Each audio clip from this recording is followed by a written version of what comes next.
तुम Google maps पर भरोसा करते हो ना, पर अटलांटिक महासागर में एक ऐसी जगह है जो मैप्स पर बिल्कुल नॉर्मल दिखती है। ना कोई वार्निंग, ना कोई रेड जोन, लेकिन वहां पहुंचने के बाद कई लोग, कई जहाज, कई प्लेन्स कभी वापस नहीं आए।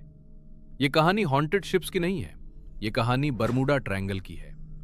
अटलांटिक ओशियन में बना एक रहस्यमयी ट्रायंगल, मियामी, बर्मुडा और प्यूर्टो रिको के बीच। मैप्स इसे सिर्फ समुद्र का एक हिस्सा बताते हैं, लेकिन सदियों से नाविक इसे कहते आए हैं डेविल्स ट्रायंगल। यहां से गुजरने वाले पुराने नाविक कहते थे समंदर अचानक शांत हो जाता है, हवा रुक जाती है और फिर कुछ ऐसा होता है जिसे शब्दों में समझाया नहीं जा सकता। फर्स्ट, गायब होते जहाज। 1800 से ही रिपोर्ट्स मिलने लगी थीं कि इस इलाके से गुजरने वाले शिप्स अचानक लापता हो जाते हैं। ना एसओएस कॉल, ना मलबा, ना शव, बस एंट्री होती है, एग्जिट नहीं। सबसे फेमस केस यूएसएस साइक्लॉप्स 1918, 309 लोग, एक बड़ा कार्गो शिप, कोई तूफान नहीं, मौसम साफ, एक मैसेज आया, ऑल इज वेल, और उसके बाद शिप इतिहास से गायब। आज तक न शिप मिला न क्रू। सेकंड, फ्लाइट 19, हवा में खो जाना 1945, 5 यूएस नेवी एयरक्राफ्ट, एक routine training mission. Pilots experience थे, लेकिन कुछ देर बाद रेडियो पर आवाज आई, कंपास घूम रहा है, समुद्र अजीब दिख रहा है, हम नहीं जानते हम कहाँ हैं। रेस्क्यू के लिए जो प्लेन भेजा गया वो भी गायब हो गया। मैप्स पर दोनों रूट्स क्लियर थे, फिर भी आसमान ने सबको निगल लिया। थर्ड, कंपास और इलेक्ट्रॉनिक्स का फेल होना। बर्मुडा ट्रायंगल उन गिनी चुनी जगहों में से एक है जहां मैग्नेटिक नॉर्थ और ट्रू नॉर्थ लगभग एक लाइन में आ जाते हैं। कई पायलट्स कहते हैं यहां कंपास गलत दिशा दिखाने लगता है, रेडार ब्लैंक हो जाता है, जीपीएस अचानक रीबूट करने लगता है। मैप्स रास्ता दिखाते रहते हैं, लेकिन इंस्ट्रूमेंट्स धोखा देने लगते हैं। फोर्थ, समय का रहस्य।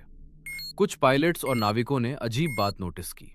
बर्मुडा ट्रायंगल से बाहर निकलने के बाद उनकी जर्नी टाइम कम रिकॉर्ड हुई, फ्यूल ज्यादा बचा हुआ था, जैसे कुछ समय गायब हो गया हो।